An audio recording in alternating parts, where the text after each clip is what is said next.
ኩኪና ቤቲ በደስታ ጮቤ እየረገጡ ይገኛሉ።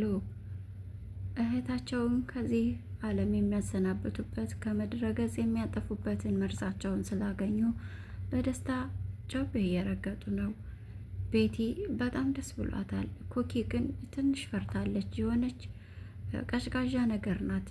እናም በጣም ፈርታለች። እንዴት እንደሚሰጧት ግን እየተማከሩ ይገኛሉ። ሰላም ጤና ይስጥልኝ ውድና የተከበራችሁ የቻናሌ ቤተሰቦች ርብቃ የሰራተኛዋ ልጅ ክፍል 3ን ይዤላችሁ መጥቻለሁ።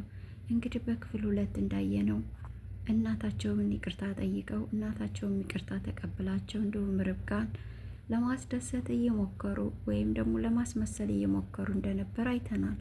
ነገር ግን ኩኪና ቤቲ በመማከር ርብቃን ከዚህ ዓለም ማሰናበት እንዳለባቸውና የውርሱን ብቸኛ ባለሀብት መሆን የሚፈልጉት እነሱ እንደሆኑ እስ በራሳቸው እያወሩ እንደነበር በምንስ በህይወቷን ሊያጠፉት እንደነበረ እንዳሳወቋቸው ላስታውሳቸው እወዳለሁ።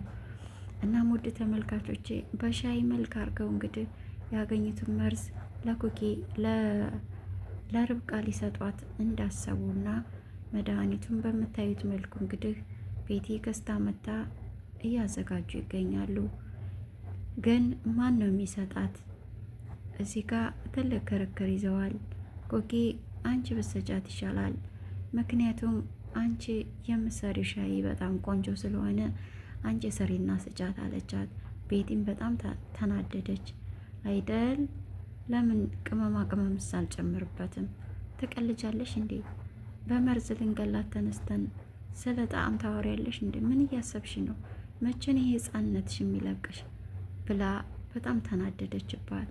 ተይው እንደውም አንቺ ስትንቀዠቀዥ አይሆንልሽም፣ ታስይዥኛለሽ፣ እኔ ራሴ ያደርገዋለሁ፣ ሻዩን አፍልቼ በሻይ ውስጥ እሰጣታለሁ እያለች ሲማከሩ፣ ነገር ግን አንድ ችግር አለ እዚህ ጋ።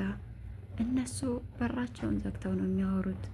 ነገር ግን እናት በድንገት አለፍ ስትል ጆሮዋ የሆነ ድምፅ ሲገባ ቆም ብላ በሩ ላይ ማዳመጥ ጀምራ ነበር። እናም ያወሩትን እያንዳንዱ ነገር ሰምታ በጣም ታዝባ በጣም ተናዳ ነበር የሄደችው።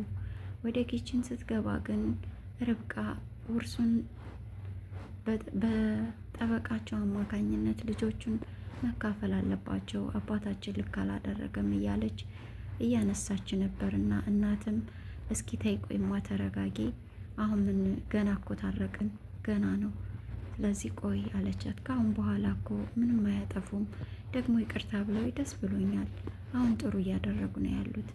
ስለዚህ እናቴ ይሄን እናስብበት፣ ተረጋጊ ልጄ፣ የአንዳንድ ሰው ክፋት መቼም አይለቀውም፣ ለማንኛውም እስኪ ተይ ብላ ጥላት ነበር የወጣችው። ለካስ ይሄንን ሰምታ ነው። እናም እንግዲህ ወደ ሳሎን ሂደው ቁጭ ባሉበት ጠረጴዛ ላይ ቤቲ ሻዩን አፈላች። ከዛ በፊት ግን ኩኪ ርብቃ ቁጭ ብላ መጽሐፍ እያነበበች ወይም ደግሞ ቁጭ ባለችበት ሄዳ ምን እያደረግሽ ነው አለቻት። እንድታዘናጋት እንድታወራት ቤቲ ልካት ስለነበር ከዛም እሷም ሶስታችንም ወደ ትምህርት ቤት መመለስ አለብን፣ ህልማችንን ማሳካት አለብን፣ ለአባታችን ደስታ ስንል አባታችን በህይወት ባይኖርም ሊያስደስተው የሚችለው ይሄ ነው። ስለዚህ ወደ ህልማችን ወደ ትምህርታችን መመለስ አለብን አለች ርብቃ። ኩኪ ደግሞ እኛ እኮ አባታችን ህልም ሰጥቶን አባታችን ለእኛ ህልም የለውም ለአንቺ ነበር እንጂ አለቻት። እውነቱን ለመናገር እኔ ህልሜ ተሳክቶልኛል እንደው ካወራን ብዬ እንጂ አለች ርብቃ።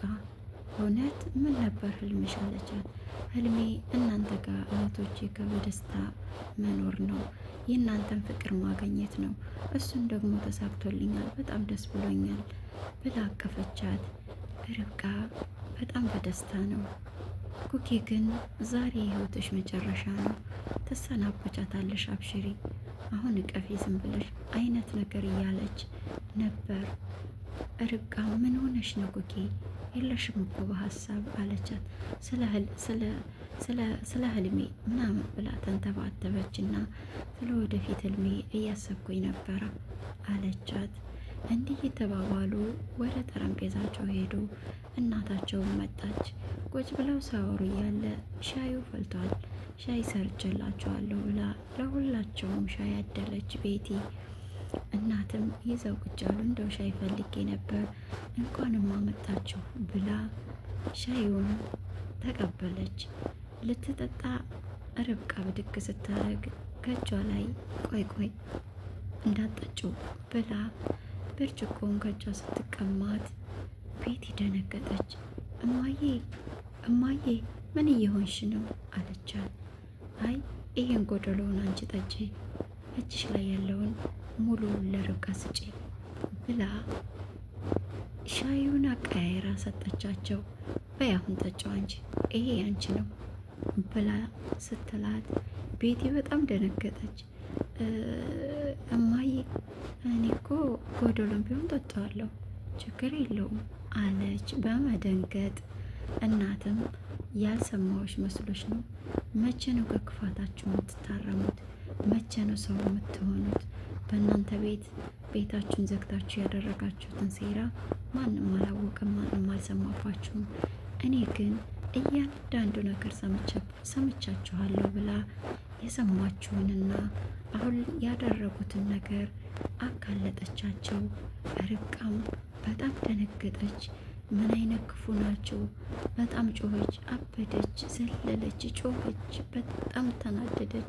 በመጨረሻም አልያችሁ ውጡልኝ ከዚህ ቤት ሂዱ ከፊቴ ብላ አባረረቻቸው። እናትም ርብቃም ሆነው ሁለቱንም ጮሁባቸው። እነሱም ቆም ብለው ደንግጠው ወንበሩ ላይ የታሰሩ ያህል ድርቅ ብለው ተቀምጠው ነበር። መንቀሳቀስ ሁሉ እስከሚያቅታቸው ደንግጠው ነበር። በጣም ስትጮህባቸው ርብቃ ደንግጠው ሁለቱም ተነስተው ወደ ሌላኛው ክፍል ሄዱ። ግን በድንገት ርብቃ ራሷን ሳስት አትቀርም። እናት አረ ውሃ ስጡኝ፣ ልጄ ምን ሆነችብኝ? ውሃ ስጡኝ፣ አረ ውሃ ስጡኝ እያለች ርብቃም በጩኸት ልቧ ድክም ብሎ ስለነበር በድንገት ራሷን ሳስት አትቀርም። ውድ ተመልካቾቼ በክፍል 3 ይዤላችሁ የመጣሁት ይህንን ይመስላል። ክፍል 4 ደግሞ ርብቃ ምን ይገጥማት ይሆን? ቤቲና ኩኪስ ምን ይሆኑ ይሆን? አብረን የምናይ ይሆናል። እስካሁን ግን አብራችሁ በፍቅር ከኔ ጋር ስለቆያችሁ ምስጋና ባላችሁበት ይድረሳችሁ። ሼር፣ ላይክ፣ ሰብስክራይብ ማድረጋችሁ አይረሳ። ውድ ተመልካች አድማጮቼ አመሰግናችኋለሁ ለምታበረታቱ ሁሉ ቴንኪው።